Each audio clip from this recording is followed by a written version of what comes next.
Часто человеческий разум порождает очень интересные и емкие определения для каких-то событий, людей и так далее. И сегодня, друзья, мы поговорим с вами про королев драмы или драма Queen в оригинале, потому что это определение пришло к нам из-за рубежа. Изначально оно появилось именно там. И меня порой удивляет, что до сих пор кто-то еще этого не знает, потому что термину как минимум, наверное, лет 5. И он очень хорошо характеризует определенную группу людей, как мужчин, так и женщин, самое интересное. Но, правда, мужчин в современном мире принято называть немножко другим определением, там, абьюзеры, токсики и все остальное. Но давайте поговорим о том, кто же все-таки такие королевы драмы. Я хочу рассказать вам в этом видео не только про них. Уже сказано и написано немало видео, текстов, статей и так далее. Я хотел бы показать в том числе реальные примеры, дать подсказку о том, как их распознать, потому что это очень важно. А особенно скрытных королев драмы, потому что таких явных, их распознать легко, если ты не хочешь себя обмануть. А вот бывают очень сложные типажи, и до начала отношений, если у тебя нет опыта большого, это очень непростая задача. Безусловно, все, что я скажу в этом видео, оно относится также и к мужчинам. Но, как я уже сказал, их чаще называют токсиками, но я бы их назвал нытиками. Это очень точное, наверное, определение.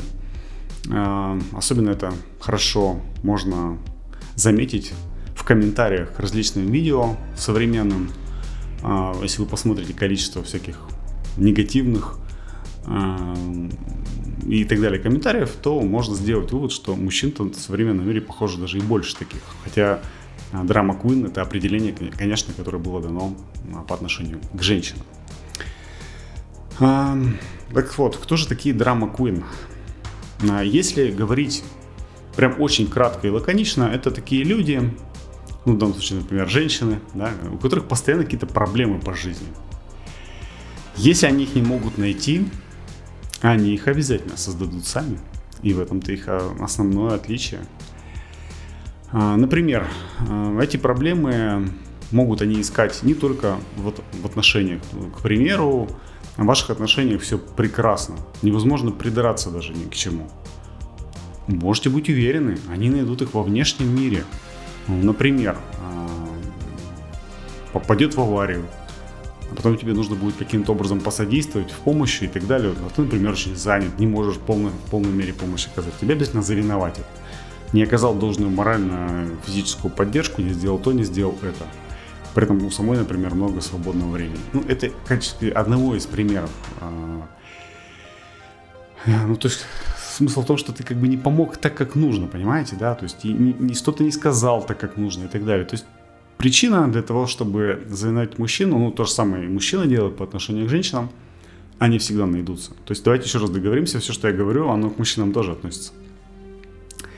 Если мужчина лидер в отношениях, да, то есть это семья, которая построена по принципу патриархата, или как мне больше нравятся традиционные семейные ценности, где мужчина является главой семьи, где он является центром принятия решений, то его решение, которое он принимает, возможно, посоветовавшись, да, со своей второй половинкой, чаще всего именно так и происходит в нормальных отношениях, то если он примет все-таки решение, которое впоследствии даже они могут вместе согласиться с тем, что нужно идти вот таким путем, но если что-то пойдет не так, то он обязательно будет обвинен в том, что именно он принял неправильное решение. И вот сейчас давайте, после такого вступления, я бы хотел привести пример переписки с одной из таких королев драмы на Tinder, где сразу же это понятно, да, то есть такая истеричная натура, драматизирующая. И если вы не хотите себя обмануть, сами не хотите обмануться, то вы можете все это в принципе увидеть. Если это не скрытная королева драмы, то вы это можете даже порой на этапе переписки увидеть. И уж точно на начальном этапе общения. Мы общались с девушкой, и я предложил ей пообщаться немножко голосом. И она мне отвечает, что толку-то писать что-то в анкете, если от тебя не исходит желание построить отношения. Я вообще в недоумении. Мы с ней общались буквально, я не знаю, может быть, 10-15 минут. Говорит, что ты в процессе разговора записываешь что-то. Я так никогда не делал, даже когда просто целенаправленно проходил практику на Tinder. Это очень сложно делать, параллельно, да, общаться с человеком, быть вот в этом моменте, быть вовлеченным в разговор и что-то записывать. Нет, понятно, что когда ты работаешь с клиентами, то какие-то тезисы ты выписываешь, да, то есть в блокнотик, например, да, то есть работой с конкретным клиентом. Но если мы говорим про просто общение с девушками в режиме реального времени, то если ты так будешь делать, то она будет себя очень неуютно ощущать. Поэтому, это плохая идея на самом деле, и я, конечно же, так никогда не делал. Пишет дальше. Не удивлюсь, что, я в недоумении задаю вопрос, на вопрос, о чем речь, улыбающийся смайлик. Она говорит, что не удивлюсь, если есть таблица плюсов и минусов девушек. Сидишь, копаешься. На пенсии, может, найдешь бабушку.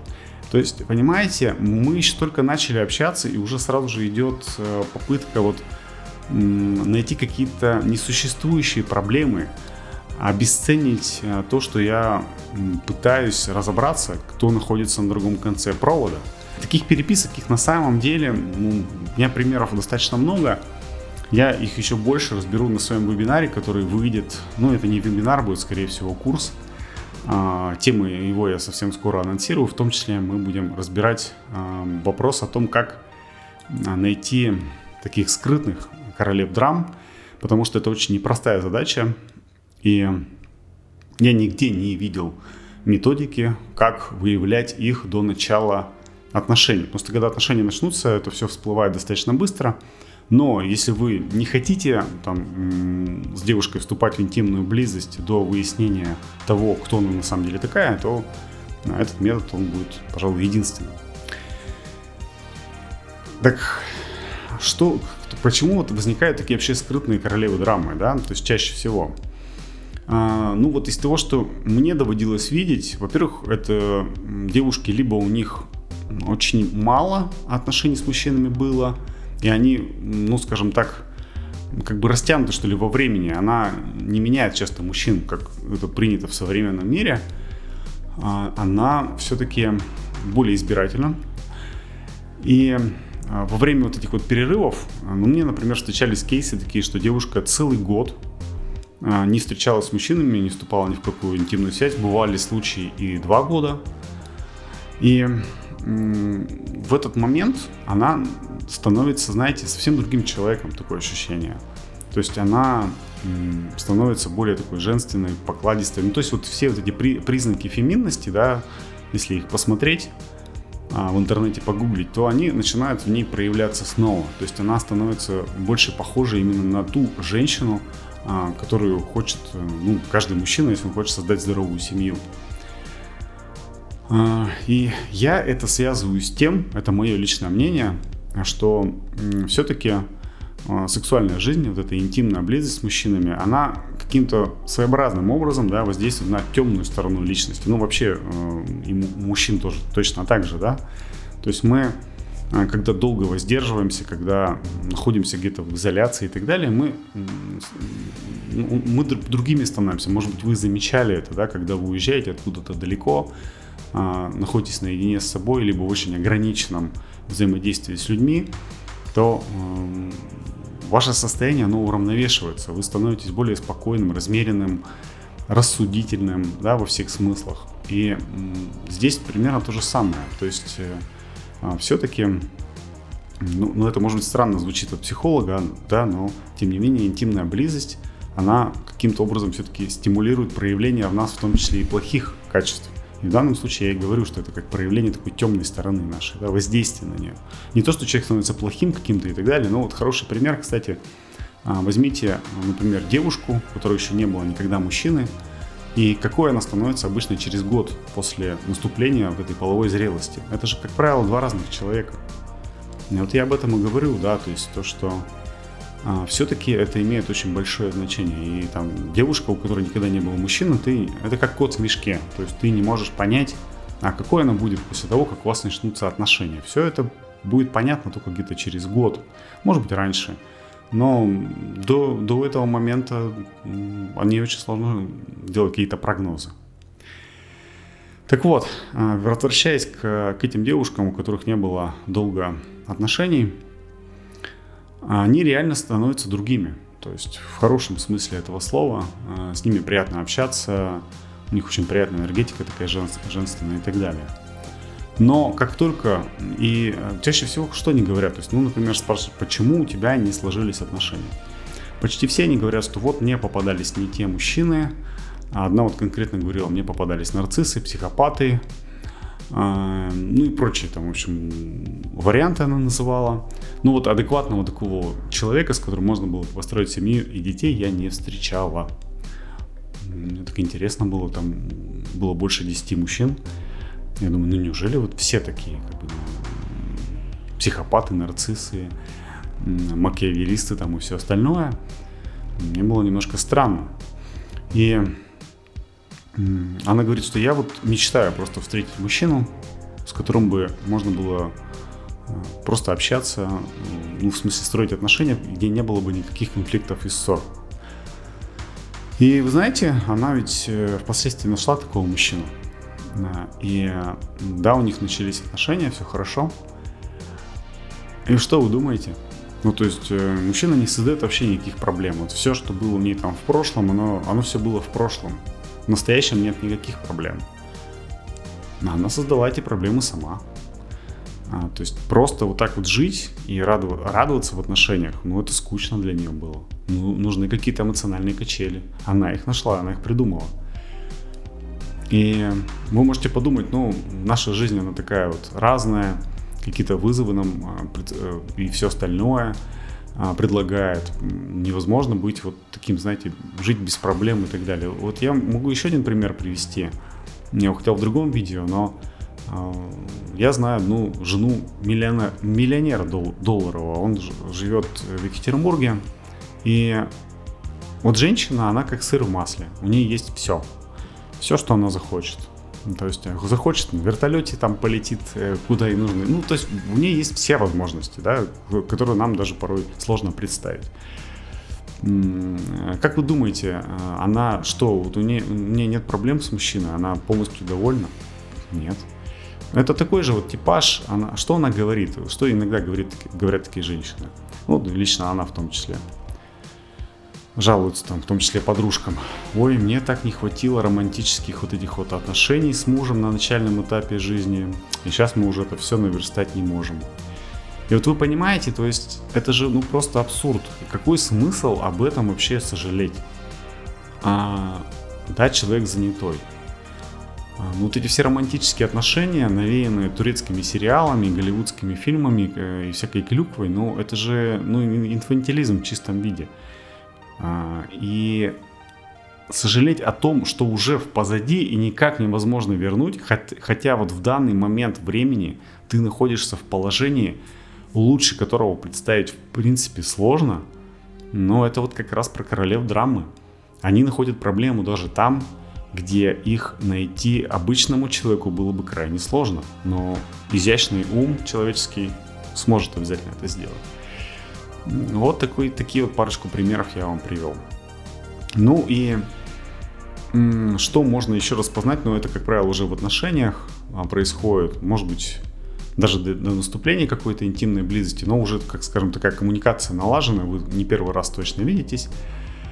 То, что свойственно королевам драмы, и я не знаю, я, честно говоря, с мужчинами такого ни разу не встречал, если вы, то, что я сейчас расскажу, никогда в жизни. Но если вы такое встречали с мужчинами, напишите обязательно об этом в комментариях. Было бы очень интересно.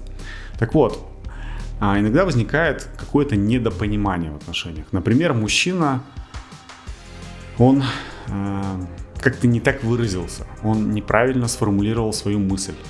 Донес до женщины, что хотел. И это сообщение, которое он пытался донести до женщины, его можно истрактовать двояко. Иногда в негативном каком-то смысле, еще что-то. И женщина обязательно, вот королева драмы, она обязательно за это зацепится. Она с возмущением спросит, что почему ты так сказал? Или почему ты это сделал, если это был какой-то поступок? И мужчина, как правило, на начальном этапе, он же знает, что он поступил правильно или сказал, то есть он же знал, что именно он хотел сделать или сказать. Он может спокойно, аргументированно донести свою мысль и объяснить, что, дорогая, например, я это сделал или сказал потому-то, потому-то, ты неправильно поняла, я не это имел в виду, я имел в виду другое, и я хотел бы, чтобы ты сейчас услышала меня корректно. Вот это было именно так, поверь мне. Вы думаете, это ее успокоит? Нет. Обычно как они поступают? Они так замолкают на какое-то время и начинают повторять все снова. То есть, вы знаете, как зацикленная шарманка какая-то. Она может даже теми же самыми словами снова сказать вот это свое первое возмущение. Как будто бы сейчас ничего не было. Все объяснения мужчины предыдущие, они были куда-то в пустоту. Мужчина может повторить снова.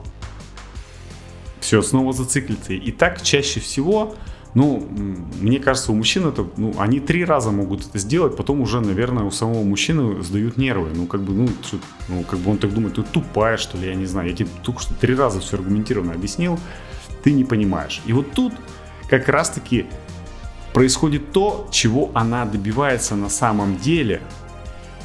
Происходит вот этот конфликт, которого она так хотела и жаждала, для того, чтобы вот эта буря вскипела, да, то есть эти эмоциональные качели создать, потом через секс, например, примириться страстно и все остальное. Это все про королев драмы. Они это безумно любят. Им не важно, что там было на самом деле, то есть что ты имел в виду, что у тебя были лучшие побуждения и так далее. Ей важно найти какую-то возможность обострить ситуацию. Вот, если вы это распознали в себе или в своем партнере, то вы знаете, кто перед вами находится. Я, кстати, дальше, или можно сейчас, наверное, хотел бы сказать, что если вы узнали в этом видео себя или своего партнера, я очень рекомендую начинать с этим работать. Я считаю, что это, знаете, на что похоже, если мы говорим про медицину, это как своеобразное хроническое заболевание, да, то есть это как, не знаю, панкреатит, либо там проблема с почками, то есть нужно пропить какое-то лекарство, например, либо пройти курс лечения и потом просто за собой следить, это будет в хронической стадии, в смысле хроническая болезнь, она же не подразумевает то, что вы постоянно болеете, да, то есть если вы правильный образ жизни ведете, она вас особо и не беспокоит больше. Здесь то же самое, да, то есть можете прийти ко мне, мы с вами поработаем, и потом, периодически, может быть, раз в 2 месяца или когда будем к этому вопросу возвращаться, чтобы держать эту ситуацию под контролем, потому что, будучи королевой драмы или нытиком, как мы уже назвали аналогом мужского, да, построить гармоничные отношения невозможно.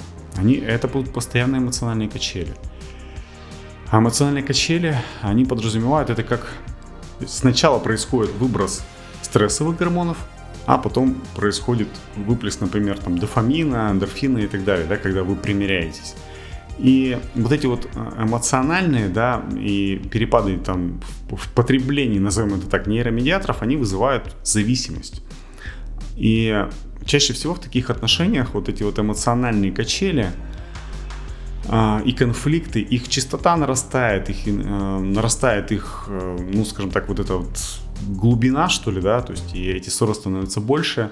И единственное возможное, как наркоманы, от чего чаще всего умирают? От передозировки. Также и отношения, они впоследствии все равно умрут, потому что дальше уже будет что-то запредельное. Там надо будет, не знаю, женщину бить, например, или еще что-то делать для того, чтобы вызывать необходимый накал эмоций, да, в отношениях. И единственное все-таки правильный путь – это нивелировать это все, да, научиться получать от жизни и отношений удовольствие, не раскачиваясь на эмоциональных качелях.